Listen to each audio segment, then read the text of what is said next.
Then I will call the meeting to order. This is the Stationary Source Committee meeting. And as I said, let's take a roll call first.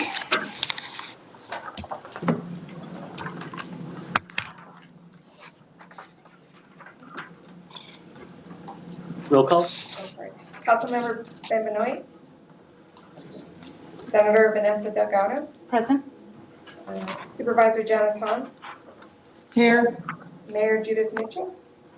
Here. Supervisor Perez. Supervisor Janice Rutherford. Okay. First item is information item on the community emissions reduction plan for AB 617. And Dr. Fine is the presenter. Good morning, Dr. Fine.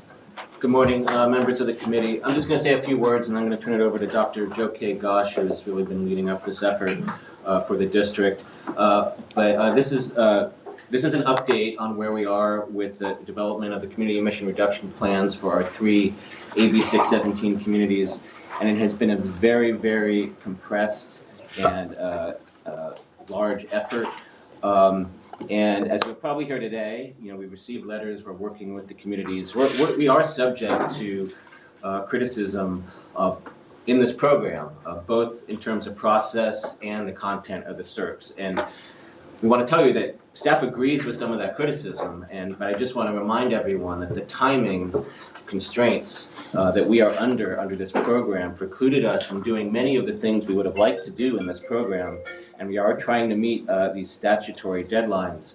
So we have this near impossible task to develop 3 comprehensive plans in less than a year. We all know it takes longer than that, and to work with these communities. And we know we can't satisfy everyone in these communities or everyone on these committees.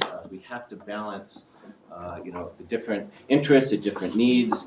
We're also trying to balance this tension I mentioned between these very strict deadlines in statute, I would call somewhat rigid requirements in the CARB guidance for this program at a very high level. At the same time, the whole program is supposed to be very grassroots, organic, and community-led. So that's been a tension that's really complicated the process since the very beginning. Given all that, we think we have done a pretty good job and achieved consensus in many of the committees, community steering committees, in terms of assessing the problems, identifying the key issues, prioritizing the key issues, and developing a set of actions to address those issues. And where we are right now in the process, and we're still in the middle of the process, is coming up with metrics of success and potentially numerical targets. And that has proved a little bit difficult, but we're still working with the steering committees on that, and there's still time. We released a draft, first draft about a month ago, and we're working on the second draft that is still taking into account our feedback that we're getting on especially that last piece, the metrics and the targets, and there's still some work to be done. Normally we would be going to this committee a few weeks before the board meeting, but since the committee is dark in August, we're coming a little bit early. That's why it's an update. There's still a lot of work to be done over the next month to continue to build consensus and integrate all those comments. So there's still time for adjustments, and this is just an update where we are. And I do want to recognize the staff effort, at least at the district. What you're going to see and what you're going to see in September is the result of a lot of blood, sweat, tears, and coffee to put this together. It was no small task, and not just in the planning division, but in all the divisions, monitoring, public affairs, enforcement, everyone who's been involved. So we're right in the middle of it, and we want to give you this update, and I just want to let everyone know we are still trying to develop and refine these plans in the next month before it comes to the board in September. So with that, I'll turn it over to Joe K. to give the presentation in some more detail. Good morning, Mayor Mitchell, members of the board. My name is Dr. Joe K. Gosh, and I serve as the Health Effects Officer here at the district. So this first presentation today, again, is an update on where we are at with the community emission reduction plans, which we also call the SERPs. So as you know, CARB designated 3 communities within our jurisdiction for implementation of both air monitoring plans as well as emission reduction plans in the first year. And I'll kind of step through what we've done with each of these three communities. So first, I do want to highlight that this process was a community-driven process, and in particular, forming these community steering committees and working consistently with the steering committees on a monthly basis, having additional meetings with the members on these committees, and also members of the community who are not serving on these committees as well. So we've definitely gotten a lot of excellent input. We've gotten comments from folks. We've gotten a lot of really great discussion within the context of our meetings. So we really do feel that these plans do reflect the air quality priorities of these communities, and really driving at the core of what we believe is the intention of these community emission reduction plans for these environmental justice communities. As far as who's on our steering committee, we did briefly mention this in terms of the types of folks who are on our steering committee, but I did want to take this opportunity to recognize the contribution of this group. And I think we warned folks in the beginning that this was going to be a lot of work. We have heard a lot of feedback from folks that they are committed to this work, and they are showing up to our meetings and are reviewing our documents and providing comments, which has been excellent. But it truly has been a lot of work, not just for staff, but also for all of our collaborators here. And so I just wanted to kind of take a moment to recognize all the incredible efforts that we've had, all the partnerships that we've been able to forge through this process, partnerships not only with other agencies, organizations that we have worked with in the past, organizations that we haven't previously worked with. So this has been a really critical part of this process. So far, we've had 24 of these community meetings, certainly well over 20 individual meetings. I think it's probably definitely over 50 individual meetings, phone calls, participating in meetings hosted by others as well. We've had a community bus tour in one community in East LA, and very happy with the participation that we got there, and we're also in the process of organizing additional bus tours for other communities.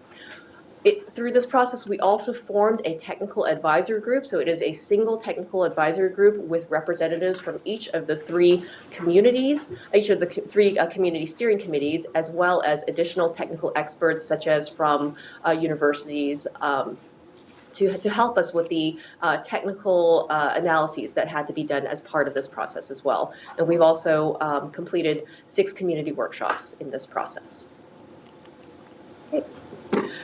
This is just an overview of the compressed public process. This is what we've done since October.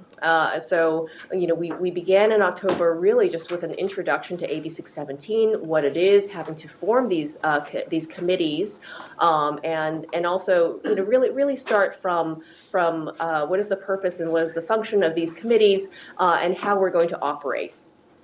We provided kind of existing information. We do recognize that for a lot of these communities, there's already a lot of information in terms of what is known about the known air pollution sources that are there, some of the known concerns that the communities already have. A lot of that really. That community wisdom that folks bring to the table, and I think we worked through this process to identify those and prioritize those air quality concerns over the last few months. And then beginning in the spring of this year, we started releasing drafts of the air monitoring plan. We began talking about the elements that would go into the SERP, and then we released our first discussion draft of the SERP last month. And then we have released approximately little bit more than half, I'd say, of the revised draft SERP pieces as of today. All right. So what are the elements that are written into these community emissions reduction plans? So across the 3 communities, there are 45 actions. I will say that when we say an action really combines different types of strategies. So it could be a regulatory strategy, it could be an enforcement strategy, it could involve air monitoring, it could involve key collaborations with other stakeholders. So a lot of these actions really are multidisciplinary, and we're really trying to use our tools most effectively in crafting these actions. The overwhelming number of actions that are in these plans actually do reduce emissions, and we are addressing the highest priority air pollution issues that were identified by these communities. So you can see that each plan is unique, although there is certainly some overlap because there are some sources that are really common across all three communities. For example, trucks and rail did come up as a high priority concern across all three communities. I also do want to mention that one of the things that we've been emphasizing through this process is that we really do need to retain flexibility to make sure that our plans are flexible enough to be adaptable when we receive new information, such as new information from monitoring, things that we might discover when we're out in the community doing that kind of monitoring. And we want to be able to have that flexibility to say that we can adjust the plan so that we can address that issue as well. Right. So for the first community, which is Wilmington, Carson, and West Long Beach, this is, of course, our ports area community that's home to 5 major refineries. And these were the six areas that were identified as the highest priorities for this community to address from an air quality perspective. So you can see refineries, ports are up there, neighborhood truck traffic, specifically the emissions from trucks that really have a great impact on this community.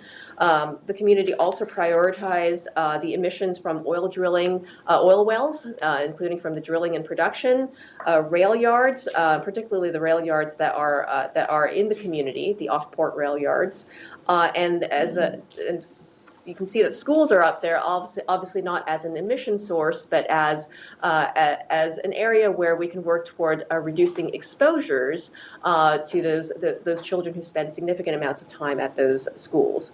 This also includes schools, hospitals, senior centers as well.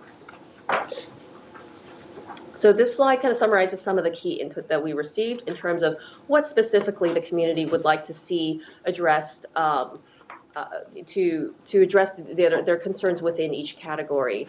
For refineries, we heard a lot of concern around flaring and also equipment leaks, such as some of the leaks that we've been able to detect through our advanced monitoring systems. They've asked for additional requirements to help reduce emissions from certain refinery processes, certain pieces of equipment that are used at the refinery.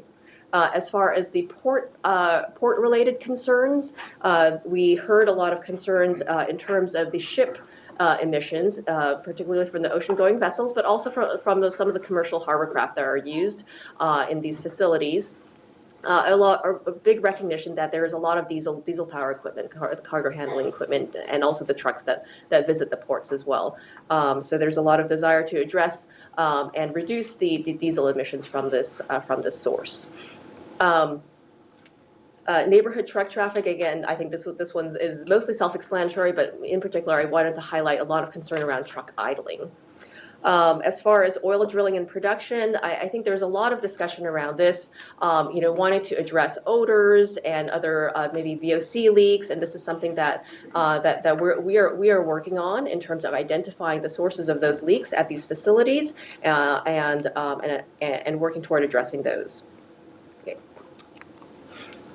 So this is what we have in terms of the SERP actions, and you can see that we have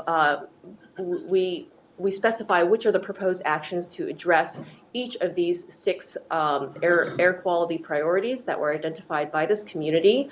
I also wanted to highlight that in each of these, we really do also rely on effective collaborations with many other entities, including many agencies.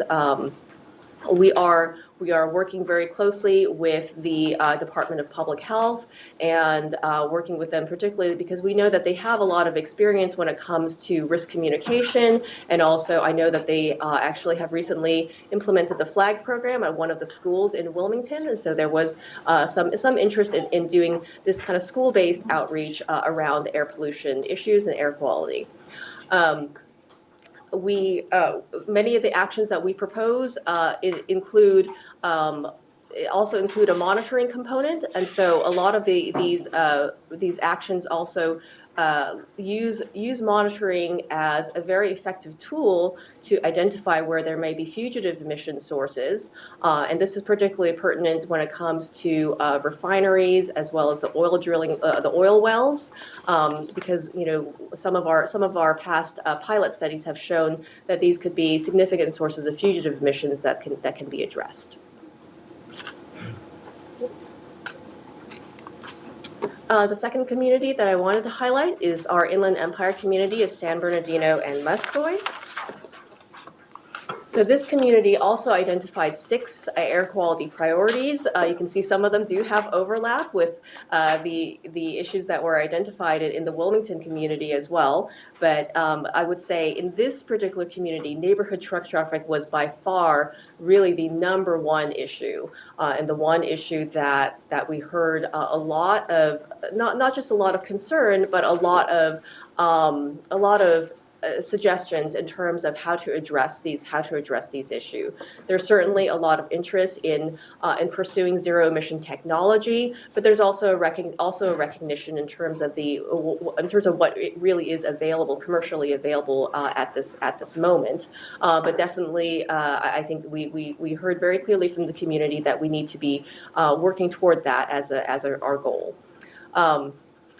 There was also a lot of concern around idling trucks, and the community certainly identified specific areas within the community where they observe truck idling.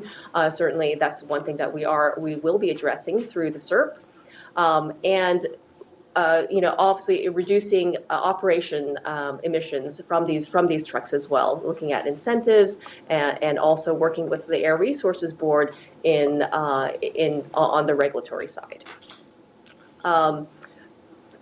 I'm not going to read through each one of these, but certainly, rail yards with the BNSF rail yard being in the center part of San Bernardino is a major concern, and we certainly continue to work on the indirect source rule on rail yards. That's something that is scheduled for next year, but we also would like to see some additional projects that can help bring earlier emission reductions, such as through incentives from this source.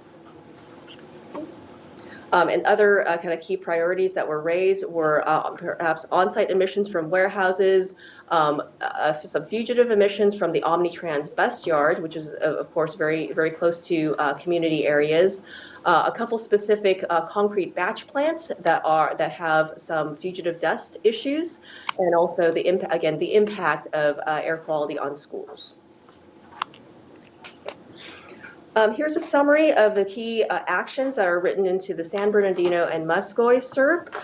We have a number of measures to reduce truck idling, including through enforcement, and also some outreach to the community to help us identify where those issues are and where trucks are idling illegally.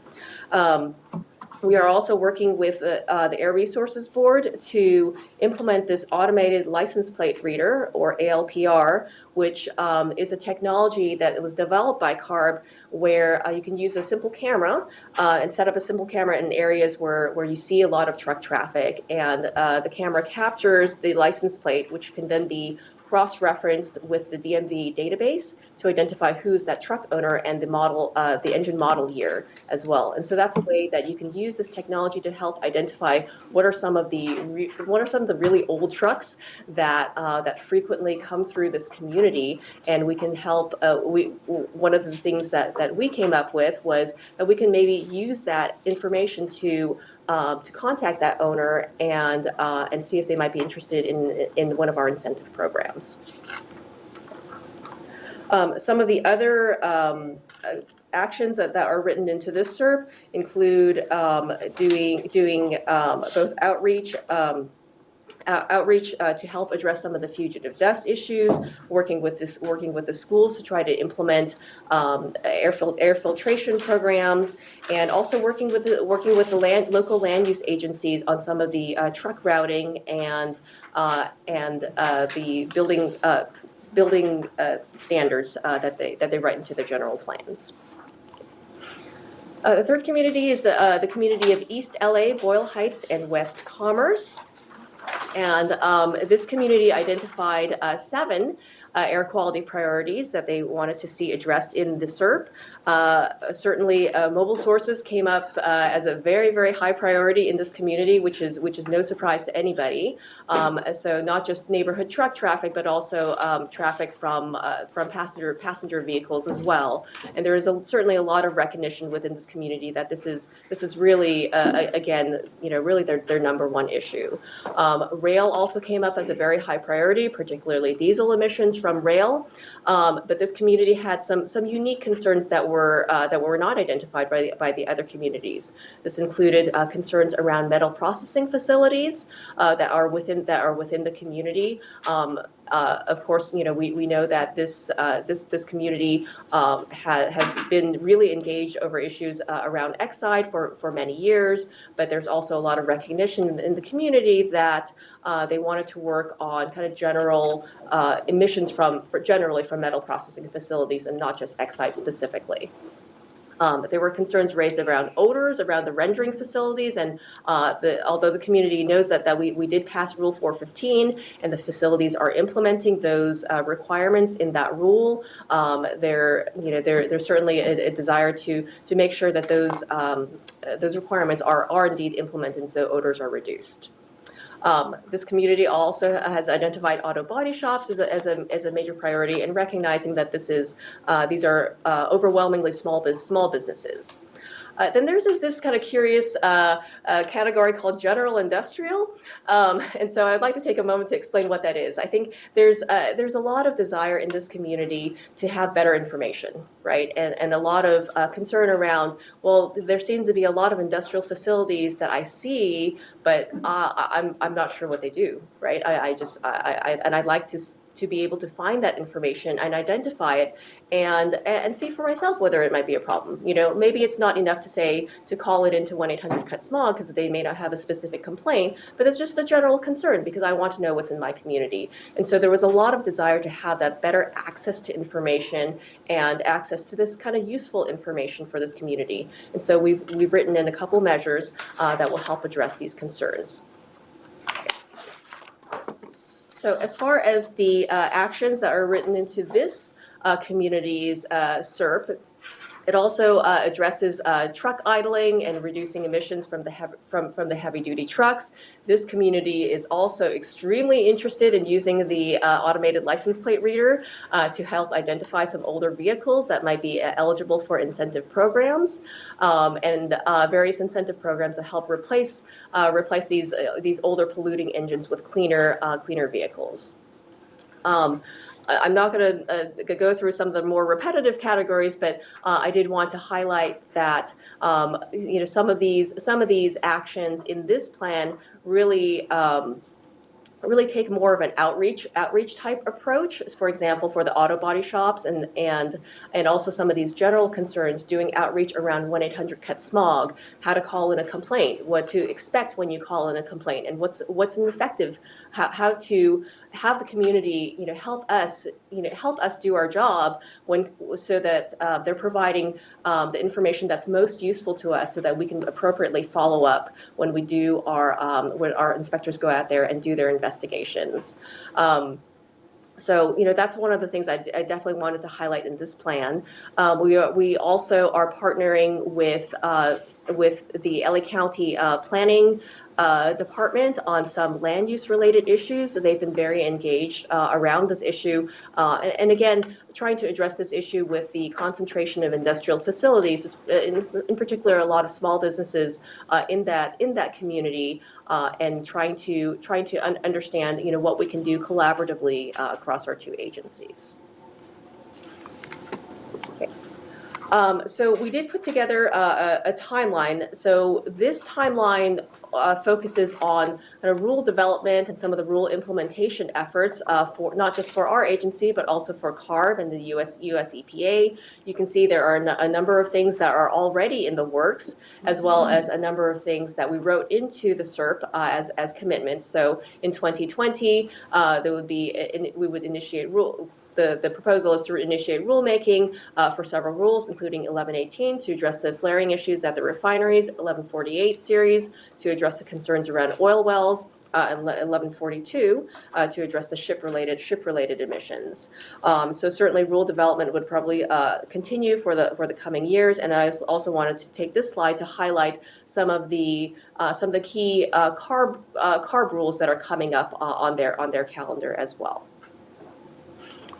So this slide shows everything other than rulemaking, and you can see it's a very busy slide, and it certainly doesn't even capture all of the actions that are written into the three SERPs. But this gives an idea of sort of when things are beginning, and you can see that one of the things we really tried to do is try to front load a lot of these SERPs because we understand that these communities certainly want action as soon as possible, and I think. These are things that we are also anxious to get started in these communities as well.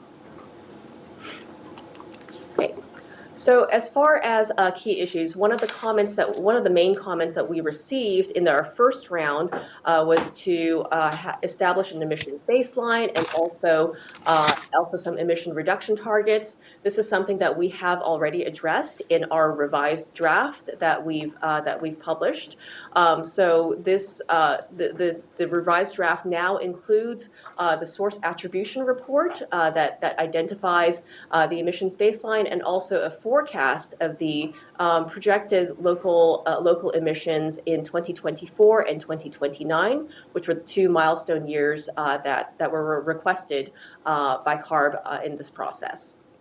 We also identified an emission reduction target based on some of the SERP actions, and in particular, one area where we felt we could actually provide a specific number was with the mobile source incentive programs. So this would include truck replacements, but it could also include rail and other types of diesel powered equipment changeouts that are eligible for these types of incentive programs. So we have provided that emission reduction target in the revised draft.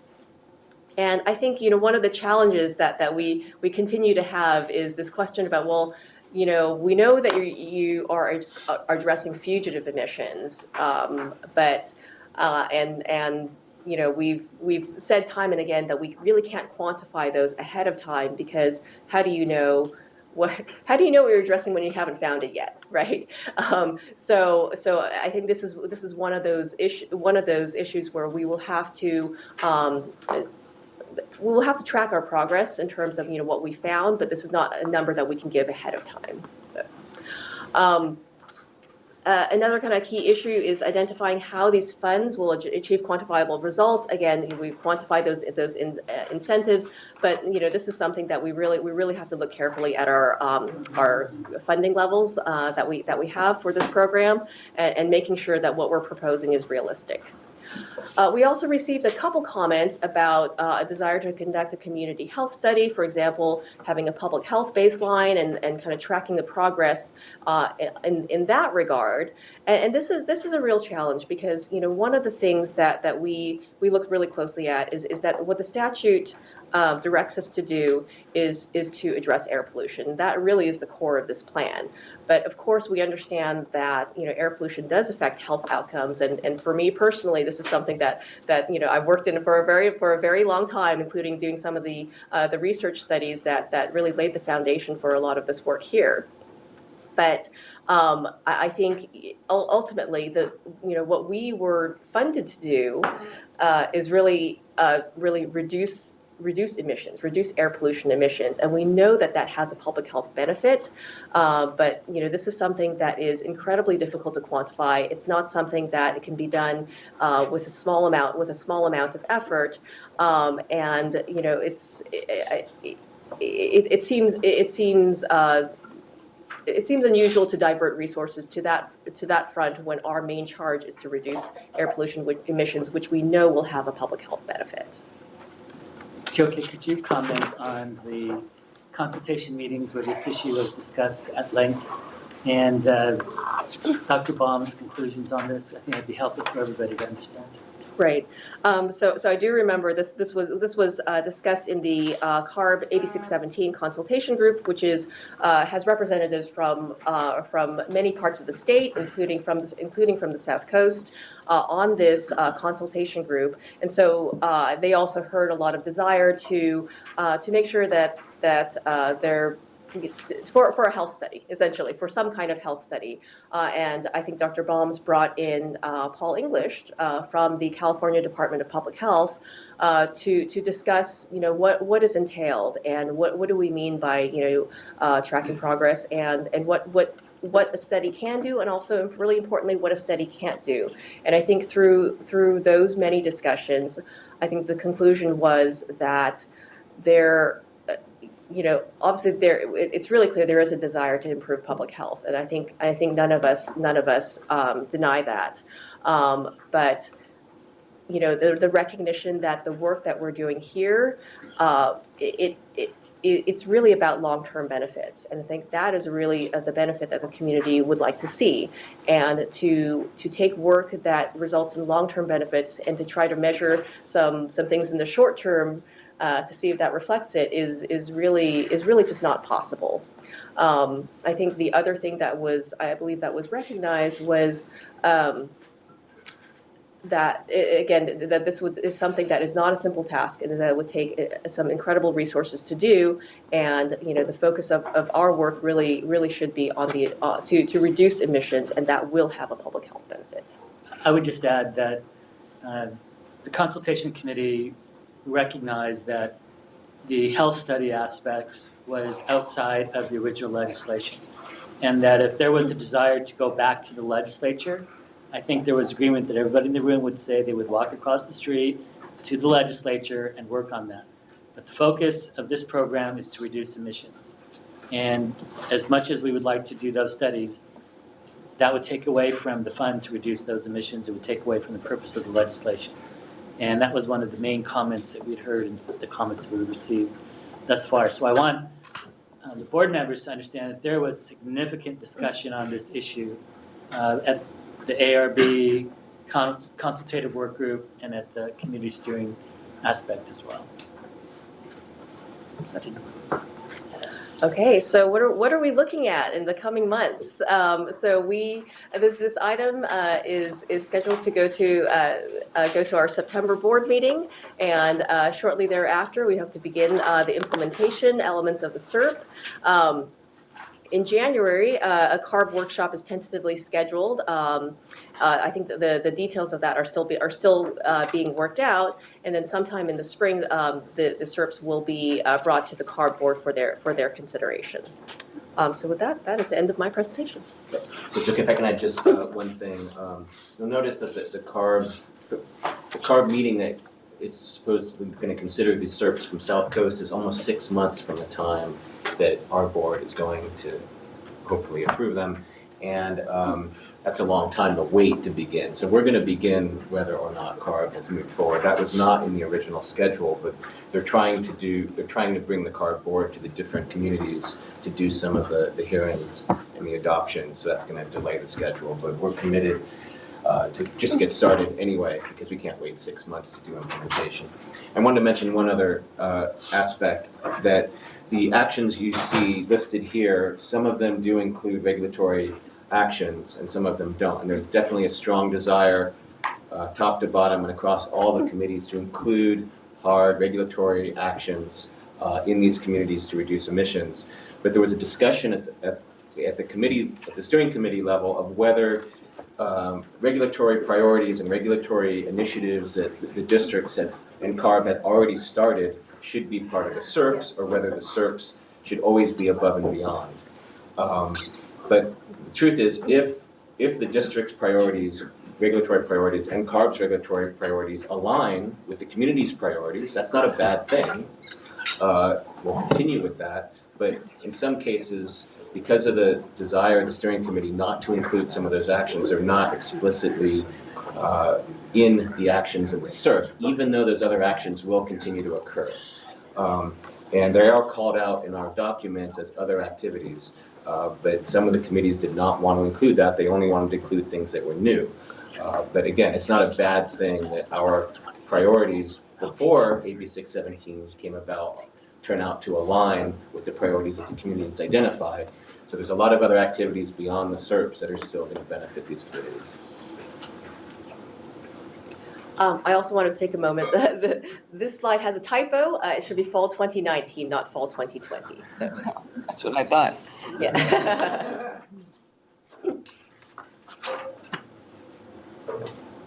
Mayor, I have a question. Okay, thank you. Anything else from the presentation? Not at this All right. Go ahead. Yeah, just Someone a wanna quick speak? question about these, since I'm fairly new to this process. I just had some overview questions. Are there priority, this is a community-based effort, and I actually applaud that, but sometimes they don't have the facility or scientific knowledge to highlight the things that are truly the highest emissions, or the things that would most dramatically impact air quality, because there's a perception that certain things are going to be the ones. If you were making this, would you recommend differently than what the community has? Or have they captured the biggest ones? I'll go ahead and answer that. I think that they have captured the biggest items. Mm-hmm. I think there are a number of items that we probably would have gotten to in time. Mm-hmm. But I think that what this effort really has done has done a couple of things. One is it's allowed for the creation of a technical advisory groups where members of the community as well as strong, technically oriented people have the ability to provide information and another perspective. It's also really allowed the community to say, this is really what we're concerned about. And I think we share many of those same concerns. I think, though, it has also highlighted, as you said, Senator, some of the differences because of our experience. Mm-hmm. And so, for instance, whether you're looking at having the ability to rely on a technology that perhaps is new and cannot be used in an enforcement perspective, but gives us an idea of what's out there and allows us to do certain things, there's a problem, or there is a sense that, well, you should use that more because that shows greater challenges.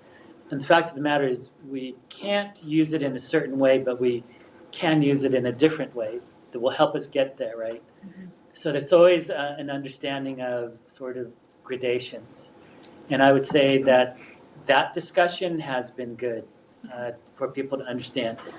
But is there always agreement? No. You know, there's always an understanding that, well, that technology is out there.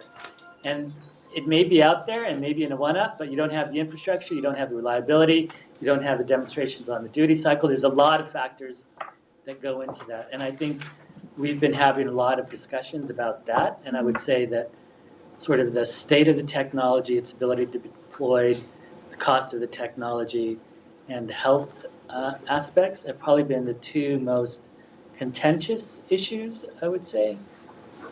Yeah, I actually don't know that I would even characterize it as contentious, to be perfectly honest. You know, I would mention that at the last San Bernardino meeting, and again, you know, for San Bernardino, their number one issue was trucks, number one by a good long way.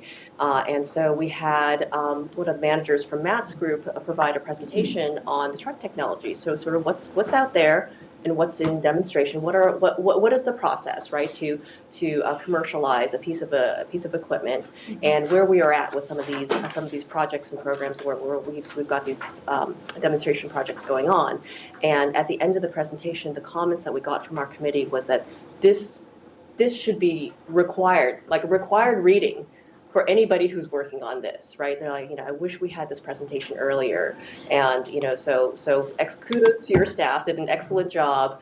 But, you know, I feel like kind of through this process, I feel like there was a lot of recognition that, you know, I needed to hear that. I needed to hear that. I think it'll be fascinating to see how these priorities might change in a year when you had more time to educate about how they can be implemented. So, but I think it's a good start. If anything, is dialogue with more people. I mean, to your first question, I think the priorities that we thought that we had going in, knowing that, probably 80% of cancer risk at least is going to be from mobile sources, aligned with the priorities identified in every community. Okay. And so, yeah, that's based on what we think we know. There's still some work to do with the fugitives to make sure we understand things. So there's other priorities that we may not have know about, and we need to do some work there. So those aren't off the list, but definitely mobile sources across all communities were the top priorities, and that's what we thought going in. Okay, I that's think refreshing. It's also important to recognize that each community is different, very different. Can I say something? Yes, go ahead, Supervisor. Thank you. First of all, kudos to the staff and all the communities for the incredible work and outreach you've done. This is like a yeoman's job. I will say, I can't speak to a lot of other communities, but I can speak to, certainly to Wilmington, who I've represented that community in every political job I've ever held, starting in city council, then going to Congress, and now as county supervisor. My community of Wilmington, and whether it's Communities for a Better Environment or Coalition for Clean Air, they are extremely educated and extremely scientific, and they run circles around me most of the time in terms of their knowledge and their understanding of the pollution that has severely impacted their community. They can speak with the best scientists, anywhere. So again, I can't speak for all other communities, but they probably are on, Wilmington is probably more on the side of educating the rest of us, as opposed to us trying to educate them anymore. And I know we've got some folks during public comment.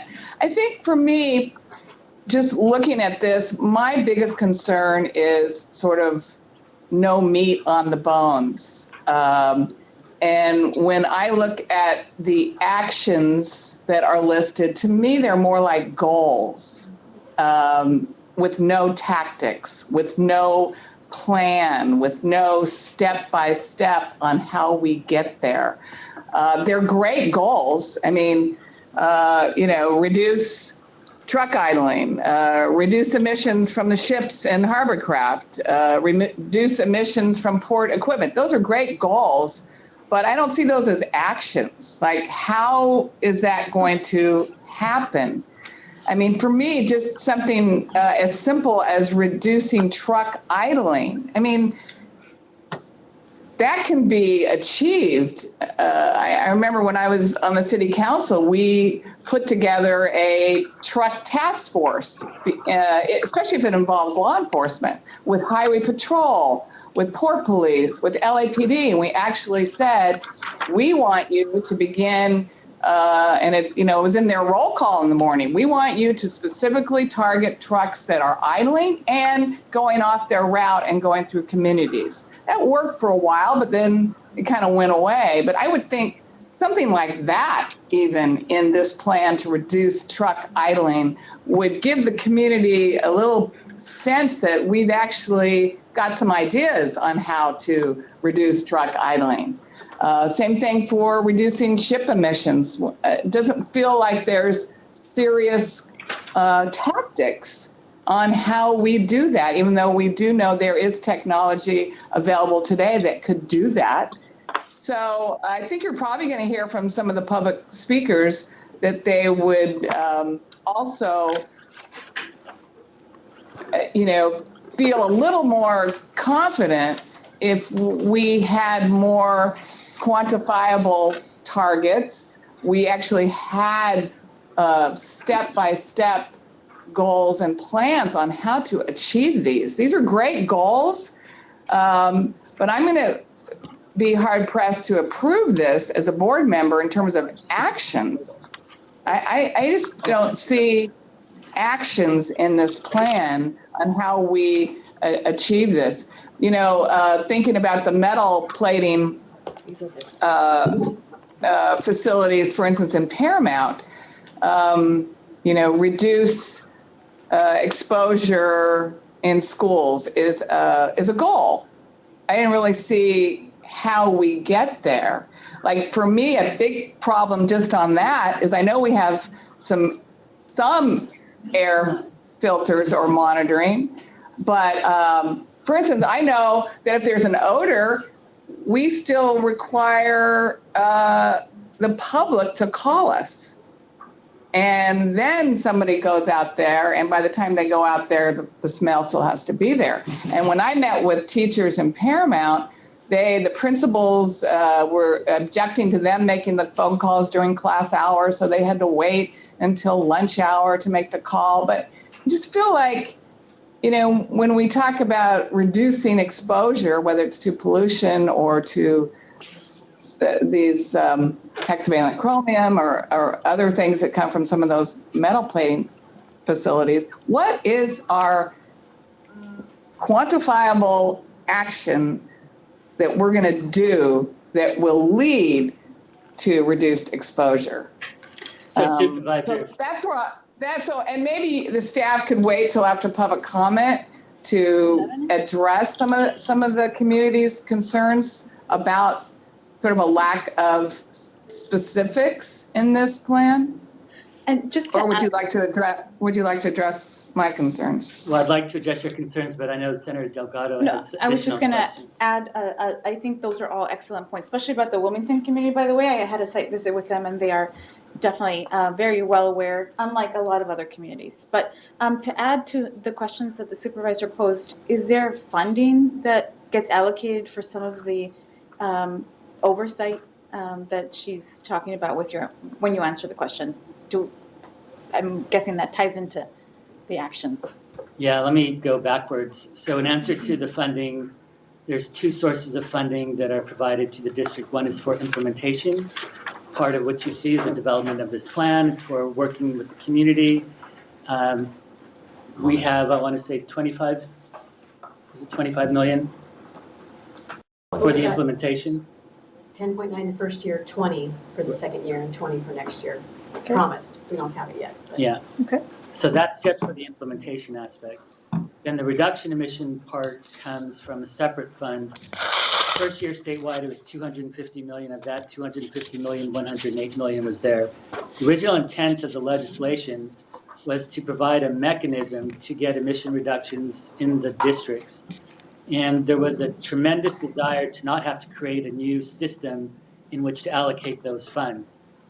And the method. Let me just interrupt you for a second. For instance, I'm thinking about, for instance, this truck idling, which is a big deal for me and my communities. Why isn't in here, especially when we're working on an MOU with ports, why isn't that part of the MOU that we're going to ask them to do? Hey, ports, most of these trucks are as a result of you and the goods movement industry. We expect you in the communities where these trucks go to come up with a plan with your local law enforcement to do this. I think that's what I'm asking. That's what I would like to see. Okay, AQMD is also right now involved in an MOU with the ports. Why isn't some of these items in the action plan? Why aren't those then something we're requiring the ports to do in the MOU? So Supervisor, I'm not sure you've seen the most recent version, but almost every point that you made is in the latest version of these. So if you want quantifiable targets, here, NOx, 40 to 50 tons per year, PM, and I'm sorry, I put my glasses on, 0.5 to 0.6 tons per year. The issue on enforcement for anti-idling, that is included within these chapters. So every element that you've discussed, we have actually addressed. Do you mind? And do the communities know this? The communities know this? Sorry. Sorry? One at a time. She asked if the communities are aware. Yes. I believe the communities are aware. We try to post this information. Yes. I will say this about the information. We get chapters literally through a 24-hour cycle. The last chapters I got last night, I think were 11 o'clock or 10:30 at night. And it comes on weekends, it comes on holidays. Right. Staff Okay, is I just, I'm going referring beyond to I'm referring to an email that I got last night from Alicia Rivera with the Communities for a Better Environment that sort of laid out these concerns as well, of no targets, no quantifiable step-by-step plan. So Supervisor, there's some things that we can quantify. That was one of the criticisms that first came out about these plans. And staff redoubled their efforts to try to say, where is it that we can try to quantify those? And so that's what we've tried to do. That's what this version of the community emission reduction plans contain. And that's why, we want to have these ongoing discussions. And it's as Dr. Fine had said, we still have time to move forward to address many of these. There will always be. Well, if the communities are aware, why would I have gotten an email last night? Well, there will always be differences in terms of how much. So like, for instance, the truck idling that you asked about. It's very difficult to put an exact emission target on reduced truck idling without knowing the rule in terms of what ARB is doing and how many trucks are coming in to replace it. We've got a lot of things that we're looking at. What we're saying is we're going to take out all of the enforcement action that we can do, and we're going to do coordinated automated license plate readers to try to reach out to those trucks, to try to accelerate the replacement of those trucks. Again, truck idling and truck replacement, in my opinion, are two different things. So for instance, Supervisor, this is Philip Fine, because you can't quantify emission reductions from reducing truck idling through enhanced enforcement, we came up with another metric, it's written right here, that we are committing to quarterly idling sweeps and focused inspections, and we are committing to at least 2 outreach events to help inform community members how to report idling trucks. So these are quantifiable goals. They may not be emission reduction goals, because we can't do emission reduction goals for this particular action. For other actions, we can. Now, if the community thinks this is insufficient, then we need to work with them to see what a good goal would be, what a good target would be. But a lot of the details you are requesting are in. And yeah, I hear you. To me, every time we put the burden back on the community to report, it's insufficient. Well, it's one thing they wanted to do.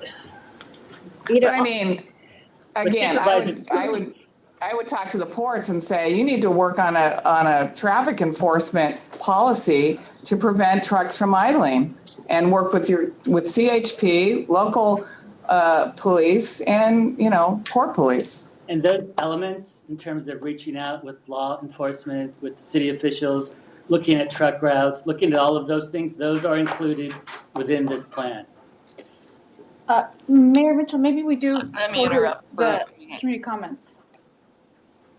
Uh, Maybe we I'm take sorry. maybe we do Senator, I didn't take hear the public comments. Yes. Yeah, I wanted to say a couple things. And that is that the plan is evolving.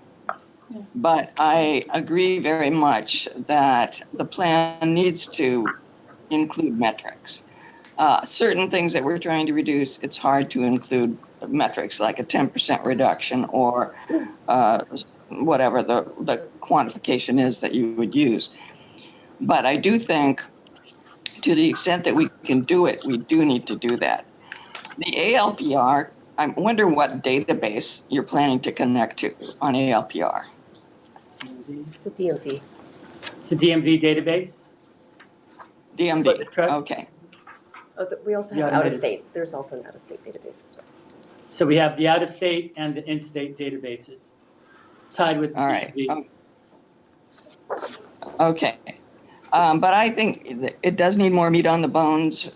West Oakland just came out with their plan. We heard about this up in SEEB and also at the CARB board meeting this week.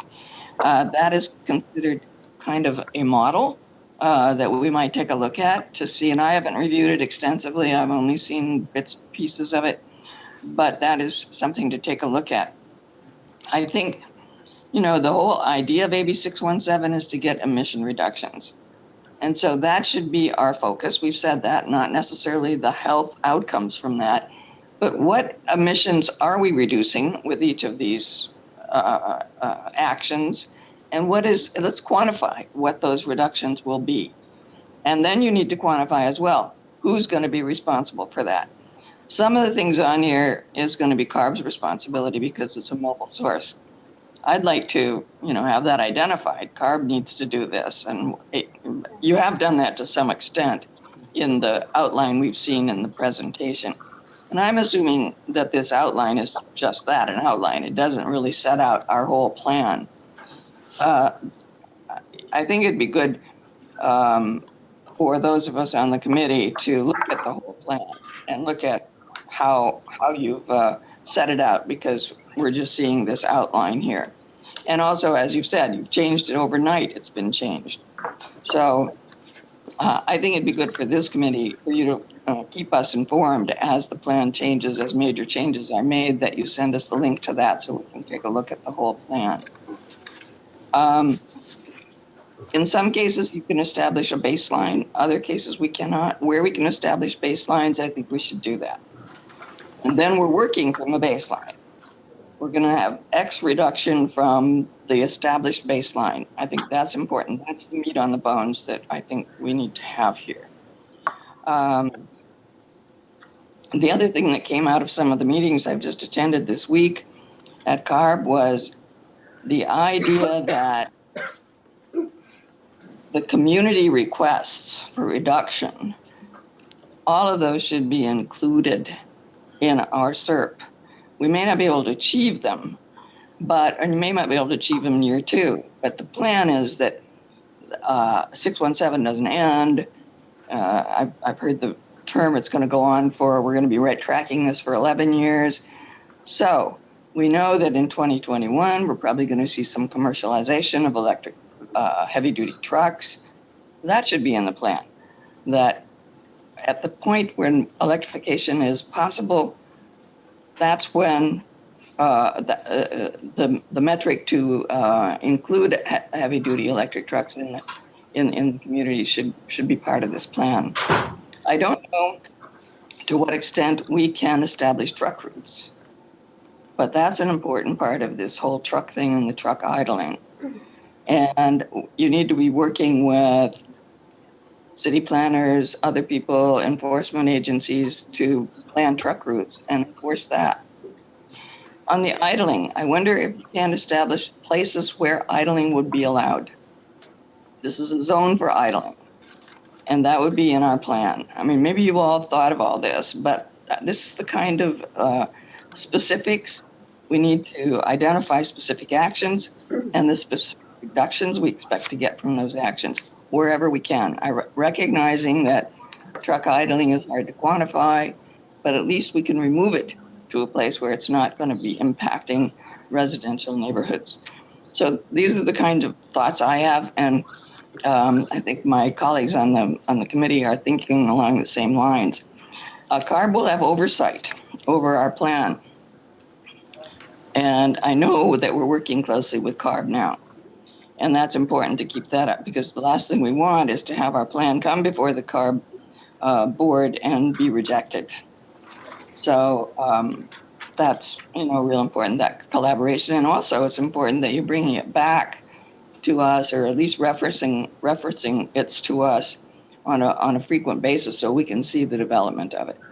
So Madam Chair, on that point, what I realize is that because we are moving so quickly to try to meet the timeframes, it's difficult to look at this in toto. In fact, even for me last night, I had to put it all together into a notebook where I could look at it all at once instead of chapter by chapter by chapter by chapter. Yeah.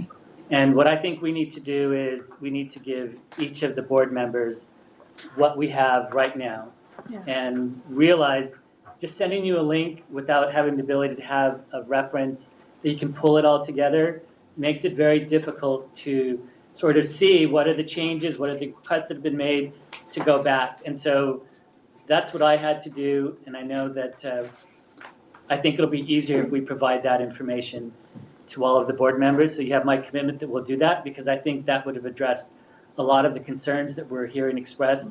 You know, as you just said, Mayor, with regards to inventories and source attributions, I mean, we have a whole chapter on that particular aspect.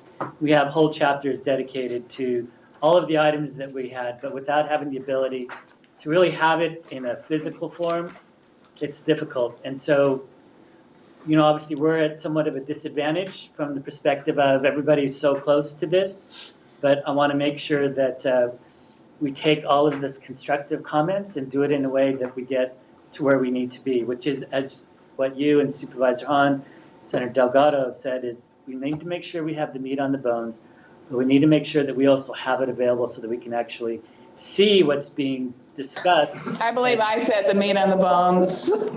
I Yes, it was stand Supervisor corrected, Hahn. Supervisor. It was Supervisor Hahn that said the meat on the bones.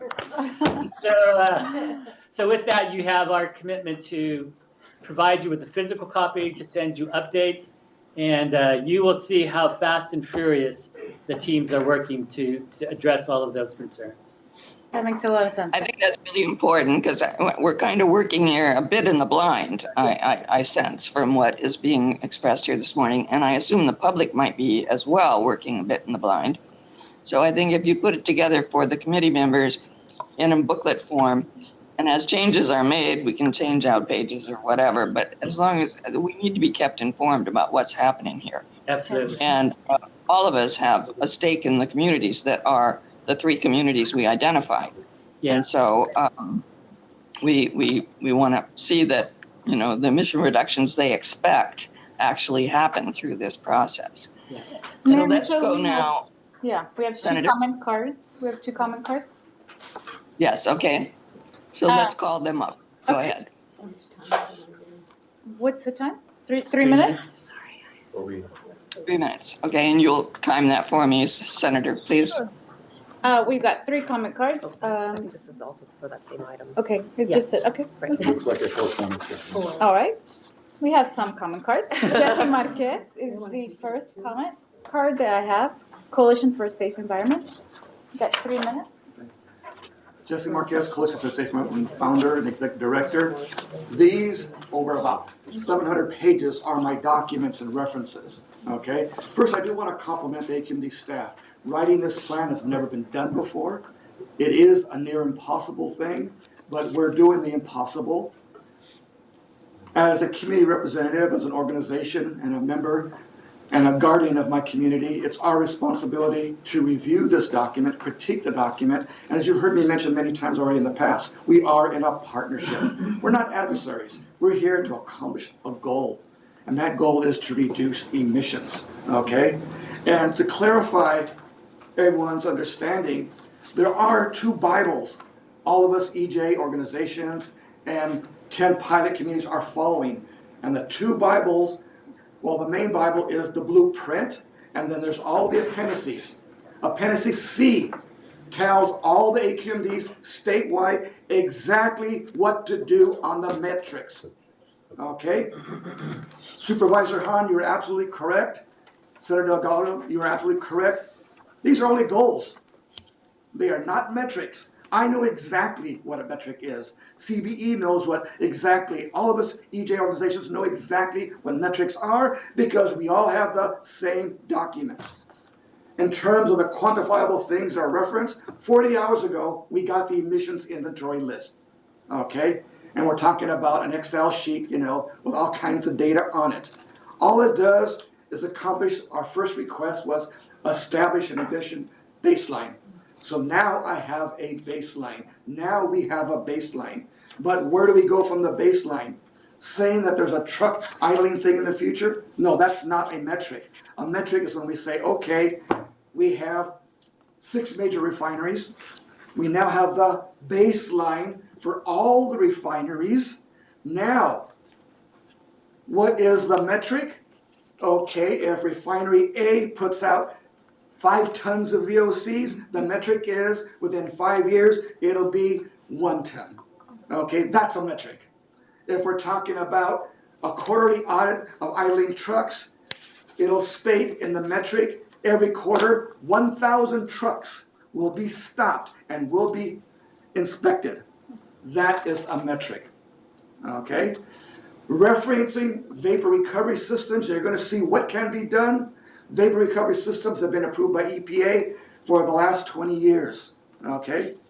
Also, there's over 400 identified communities.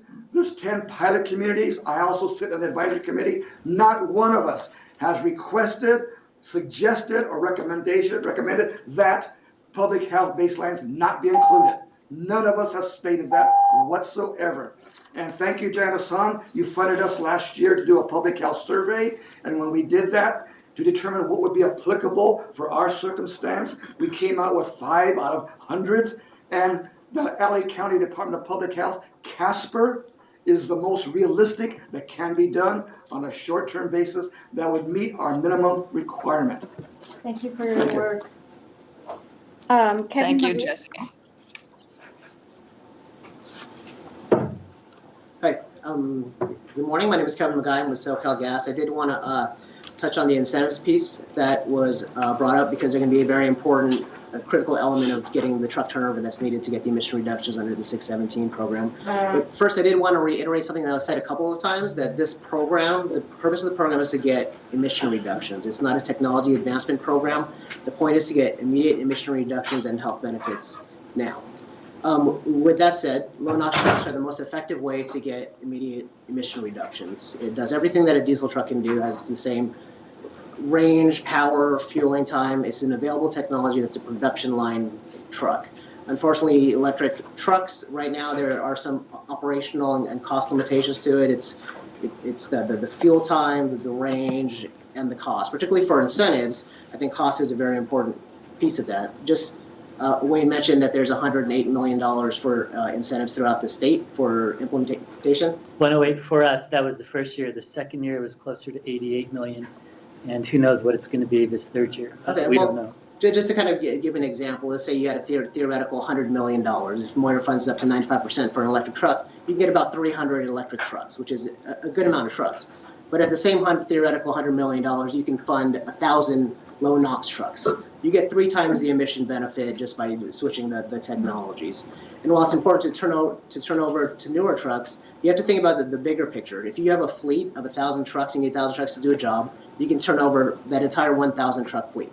If you went to battery electric, you would turn over 300 of those. So then you would have 700 dirty trucks still running around. So you have to look at the bigger emission benefits of which technologies you're choosing to fund. If there is an overwhelming pressure to fund technology advancement, I think that focusing on long-range zero-emission options is the right move here, particularly hydrogen. It is the long-range zero-emission option. And really, for goods movement and long-range trucking, that is the home run. That is what will get the most emission reductions overall in the region and throughout the state. I think that focusing on low-range shuttle type of service won't get the same type of emission benefits because it's a very small component of what the goods movement industry does. It's a small percentage at the port, and it's an even smaller percentage for rail yards and warehouses in San Bernardino and in the Inland Empire. For 617 communities, another important aspect is that if a funded truck can't do everything that an existing truck can do, and if it can't be replaced on a one-to-one basis, then it won't get the same emission reductions I think that people expect to get.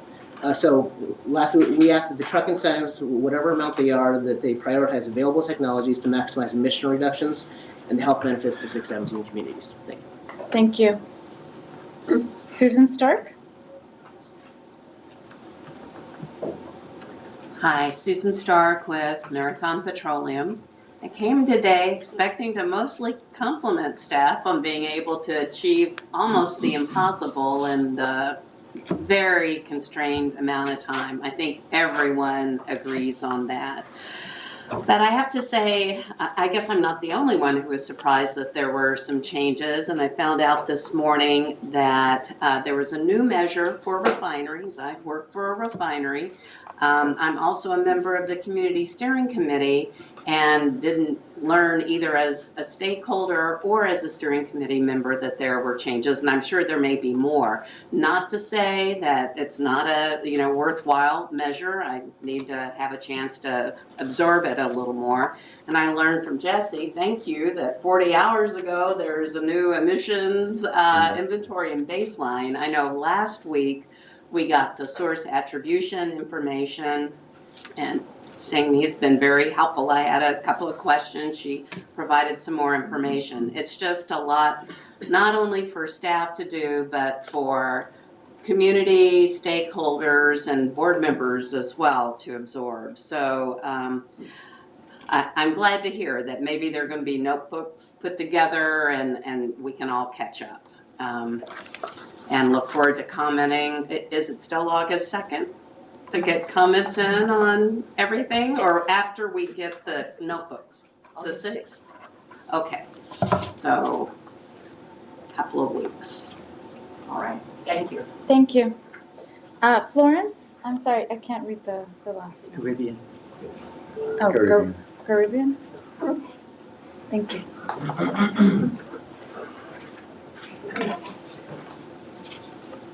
Florence Caribbean with the Del Amo Action Committee, and we are in a community where all these things really matter. Talking about truck idling, the LAEJ network worked with ARB to get truck idling signs that could be placed in appropriate areas to let people know they shouldn't be idling their trucks there. Talking about also streets that should be prohibited from truck traffic and make sure that there are signage there to let people know that, because in our community we have streets that were never designed to take the kind of truck traffic that they're now absorbing, and it causes problems throughout the community with the ground rattling around in the homes where people live, etc. And the streets are not in good shape. I think this will involve working with the California Highway Patrol and other enforcement agencies to make sure that they help you with this, so that people who live in a residential community don't have trucks going down a street that was never intended for trucks. The refineries, all the work that's being done on the refineries, tying that together with this work so people understand it. I also think looking at new technologies is really important. Is there a way that there could be a technology that would help reduce particulate emissions and do it in a shorter time frame? Also, school air filtering systems work, and they are tremendous help to lower the exposure of school children to air emissions. I think they should be there. And my final comment is about health surveys, and this from the perspective of people who live in these communities who really want to know whether or not they're getting sick because what's happening in their community is making them sick.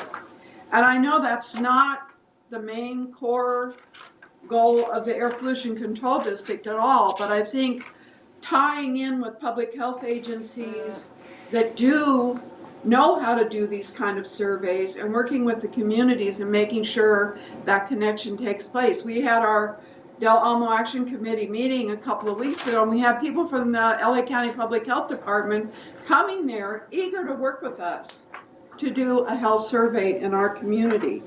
I appreciate how difficult all the work that you are doing is, and all of this 617 provides better communication channels for communities, better knowledge, and I support the work and think you can really make a big difference. Thank you very much.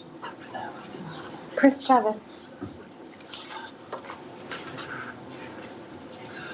Good morning, I think still committee members. My name is Chris Chavez. I'm the Deputy Policy Director for the Coalition for Clean Air and also a member of the Wilmington, West Long Beach, Carson Steering Committee as a West Long Beach representative. I do again also want to echo the comments, thanking the staff for their hard work on this issue. I also want to thank the board members who have met with myself, other advocates throughout this process. I know we met with Supervisor Hahn recently, Senator Delgado not too long ago, Supervisor Rutherford, and we have a couple other meetings coming up as well.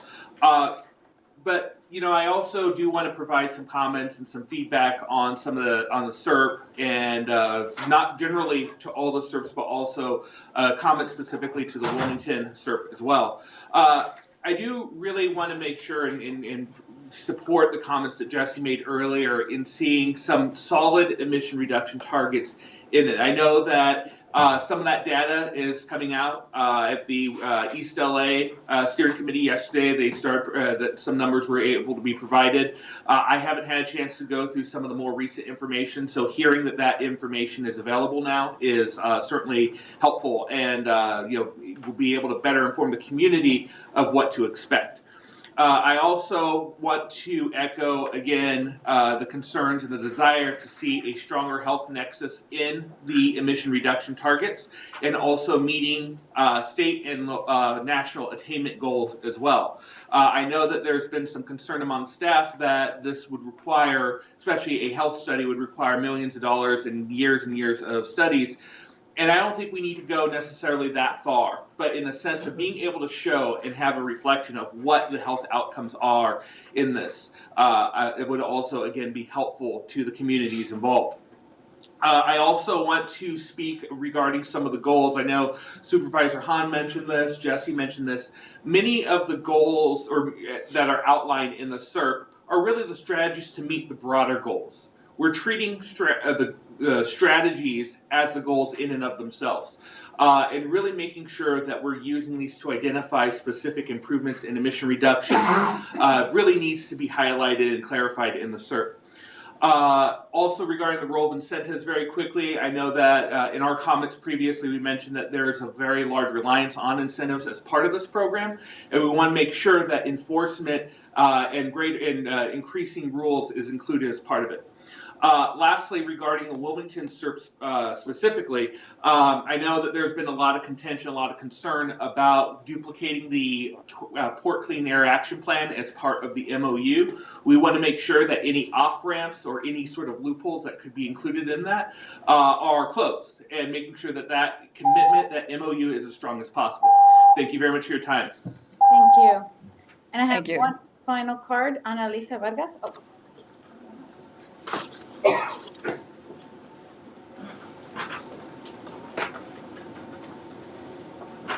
Hello, committee members. My name is Annalisa Vargas. I come from the Coachella Valley. I work for an organization, a statewide human rights nonprofit called Communities for New California. And I am a community organizer and a lifelong resident of the Coachella Valley. And my organization, along with other local partners, some of which are here today, like Comité Cívico del Valle and HARC, submitted a community nomination on behalf of the Eastern Coachella Valley. That's the next item. Oh, I'm so sorry. No, it's okay, yeah. Oh, and so I'm very pleased to be here and learn about the 3 recommended communities, and I'm just here to present myself and learn more, and just know that there are many of us committed to our communities and ready to work on these issues, and our communities are also ready. So thank you. Thank you for your work, and you're welcome to come back for on the next one. So, I think this one might be Okay. item 2 Luis, as well. is this for item number 1 or? Okay. Please come. Yeah, good morning. My name is Luis Olmedo. I'm with Comité Cívico del Valle. And I want to support definitely Jesse. We're members not only in the environmental justice movement and been a longtime partner of Jesse and Wilmington. And I actually learned citizen science and air monitoring with Jesse's projects years ago. In regards to this item, I also wanted to mention that we're also part of this collaborative called IDIT, Allies in Reducing Emissions. That was born as a result of AB 617, because we as organizations had already been working with government and other stakeholders. And so while we had our views on both 398 and 617, we had enough experience to engage from day one on 617. And with that said, I do want to state this, and this is not something that I had discussed with Jesse, but it's so important to bring in and support in every way possible the participation of community experts. And I talk to Jesse a lot because organizations need sustainability to bring that knowledge and expertise to the table. And 617 gives you the mechanisms and tools to provide them that sustainability. Because if they just keep giving and giving and giving knowledge and giving research, we need to have a way to sustain our work and our effort. And I just want to encourage you as part of this item that this knowledge that's coming from the community, we need to figure a way to support that, because those are hours of research, not only personal from experience living there, but actually book work and research work that is happening. So I just want to encourage that. I know I didn't discuss this, Jesse, but I think it's just so important that all communities participating on this do put a value to that work that is being invested to bring those ideas with the SERPs or any other element of the blueprint and the implementation. Thank you. Thank you for your comments. Mayor Mitchell, that concludes the public comments received. Thank you. Thank you. So we're heading up against the deadline for the end of this committee. And there are a few more items on our agenda. I'm going to ask staff whether they want to prioritize, how they want to prioritize these. We won't get through all of them. They're all information items. The critical items are 2 and 3. They can both be, we can really do abbreviated presentations, and we think we can get through them in the next 10 or 15 minutes. Okay, let's go to item 2, an abbreviated presentation on that. This considers the Year 2 communities under AB 617. Okay, so I shall be brief. This is setting up for the second year, and of course, this presentation just highlights how we are building upon our previous year's effort to prioritize and recommend some communities for implementation of AB 617 in year 2. We had a public process. This is just highlighting some of the communities that were considered, including the 3 that were already designated. Okay. We conducted community outreach in all four counties, as well as also in the Coachella Valley, and provided information about how to submit community nominations. And we did receive 77 nominations as of June 30th. And specifically, we changed the nomination form this year to be a little bit more specific, because one of the areas where we felt was a bit lacking in last year's nomination form was that we didn't really ask a question about community readiness. And given our experiences in the year 1 communities, we felt that this community readiness was going to be key in terms of being able to meet these really difficult deadlines. Our approach for community prioritization is largely the same as last year, so I'm not going to go through the specific steps, but I just wanted to highlight that this is really a combination of looking at technical data, such as through our MATE study and also Callan virus screen, and primarily applying that screening criteria to the South Coast Air Basin communities. And in addition to that, we looked at the information that was provided in the community nominations, as well as other special studies that we've conducted. I also wanted to highlight that last year, the board approved recommending 4 communities to CARB, of which 3 were designated. So there is that 4th community that was approved by the board, but was not designated by CARB last year. All right. These were just some of the additional considerations, and a lot of this has to do with community readiness, understanding that AB 617 has a very significant community participation element in that. Okay. So this just shows visually our recommended implementation schedule. The communities in pink are the 3 that were designated for year 1. The communities in green are the ones that we are currently recommending for year 2 AB 617 implementation, and then we were asked by CARB to kind of present these kind of tiers for consideration, like a years 3 to 5 consideration, and the communities being considered for years 6+. So one of the communities that we are proposing to recommend for year 2 of this program is the Eastern Coachella Valley, and you've already heard from two folks who do a lot of work out there. This is, of course, a rural community that has emissions from different types of agricultural operations, including agricultural burning, which is certainly within our regulatory authority. We've also heard a lot of concerns around unpaved roads and exposures related to the Salton Sea with the receding shorelines.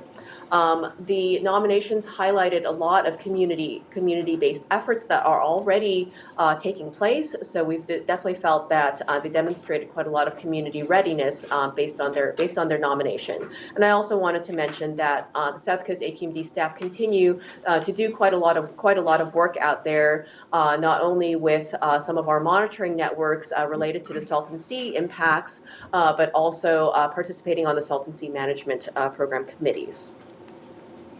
I do want to highlight that there have been a couple adjustments to some of these preliminary community boundaries. And one of the reasons for this is because our year one community of East LA, Boyle Heights, and West Commerce, through this process, they finalized their community boundary. And in finalizing that boundary, it included actually a portion of Vernon and much of Commerce. And so the other community that was around that area that we had originally drawn for in this process, there wasn't much left of it. And so it sort of necessitated a few adjustments to some of the boundaries for the kind of adjacent communities in this area. So this slide just shows some of those adjustments, those minor adjustments that were made.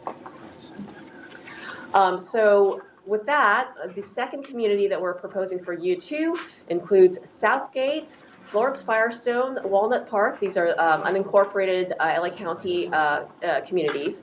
The city of Huntington Park, Cudahy, and the southern part of Bell Gardens.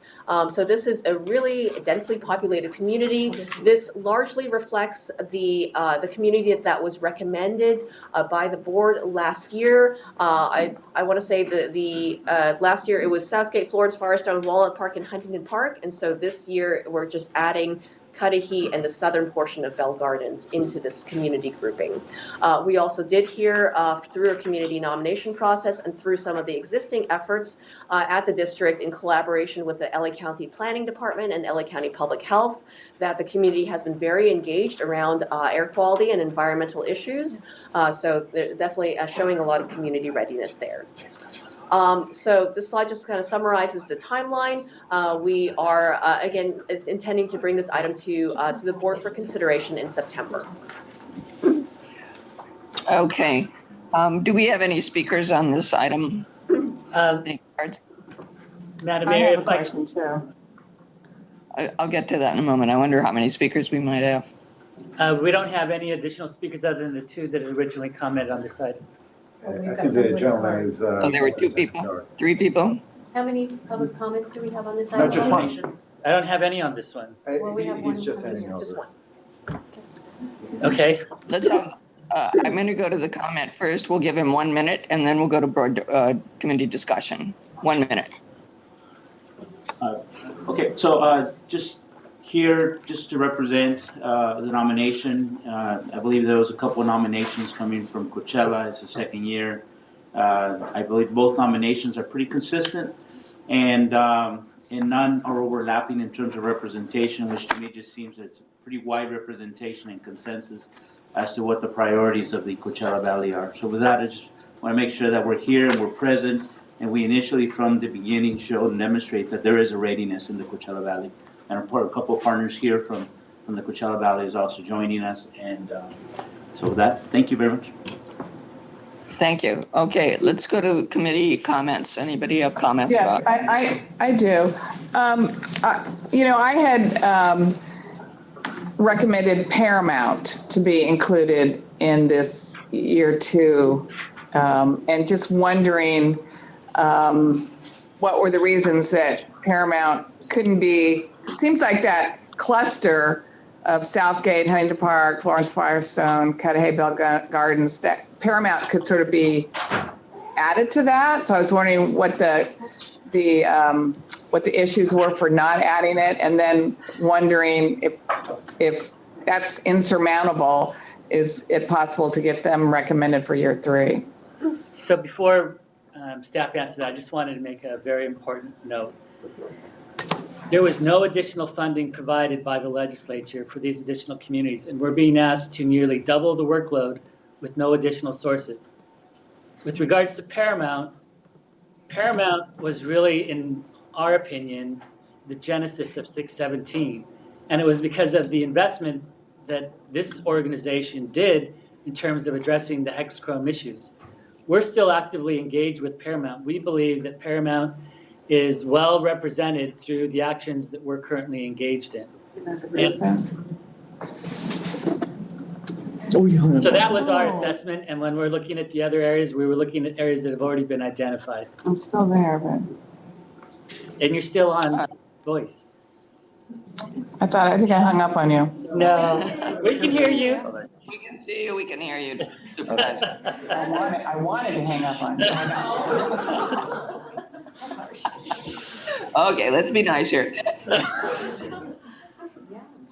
Okay, thank you. And Senator Delgado, any comments? I am supportive of the community updates of the Coachella Valley being included and this area that's also included. But I just had a question. Being a small city mayor in the past, I know how hard it is for staff to have resources in this area.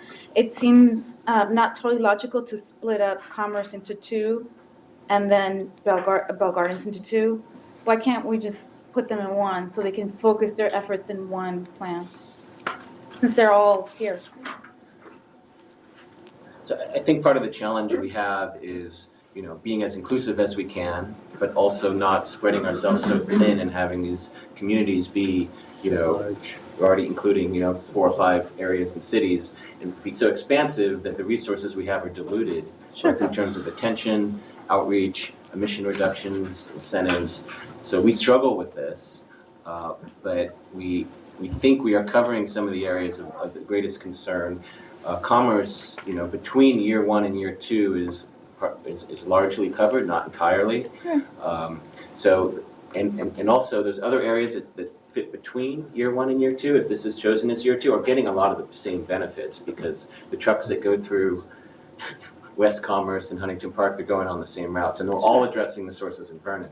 So it's just a matter of how wide can you go and still maintain focus. And so we're I trying totally to balance understand, all that. and I respect that. It's just that East LA and Boyle Heights are 2 large bureaucracies, City of LA and County of LA, and Commerce is by itself, and it's in 2 different ones. It's just something to think about with them. My guess is that they are going to struggle to keep up with LA County and City of LA in helping you. And then Bell Gardens, it's just as small, and it's in 2 separate ones. And they're year 2, right? So that could, it's efficiencies. These are very small cities. And my guess is they might not even have staff to assist you. Just something to consider. We'll review that and see what we can do and get back to you soon. But otherwise, totally supportive of the community. Yeah. Okay, thank you. I will mention that other communities that have been designated across the state, the other 7, we got 3 in our community. We have more communities than any other area in the state. And we also have more work because some of those identified communities are only doing emissions monitoring plans. And one is only doing an emission reductions plan. I think West Oakland is the emission reductions plan. Our 3 that have been identified and approved by CARB have both emissions monitoring and emission reductions.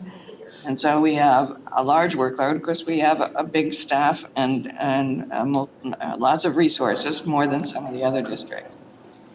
But there has been concern by all of the districts that are working on this that the workload is pretty extensive, and it's been a real struggle for all the districts to deal with what's been imposed on them by AB 617 with these timelines that are so compressed. So we will continue to work on this.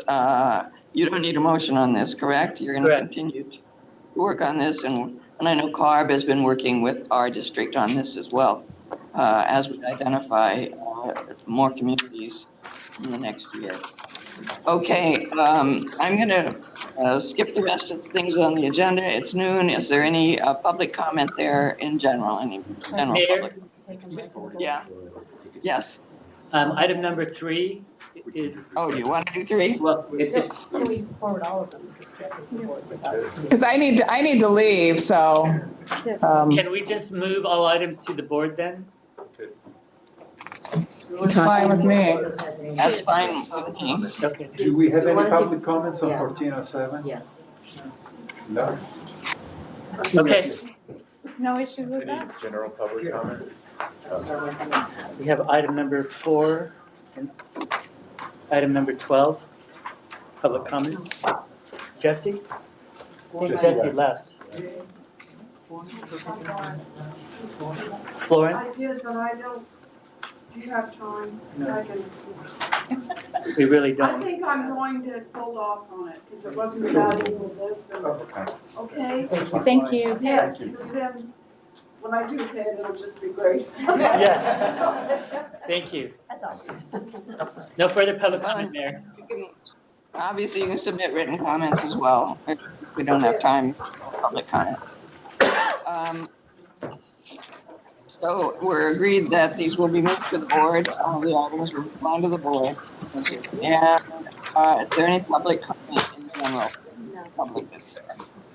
No further public comment. Not seeing, okay. Then the next meeting date is September 20th. And we adjourn to the meeting September 20th. Thank you all.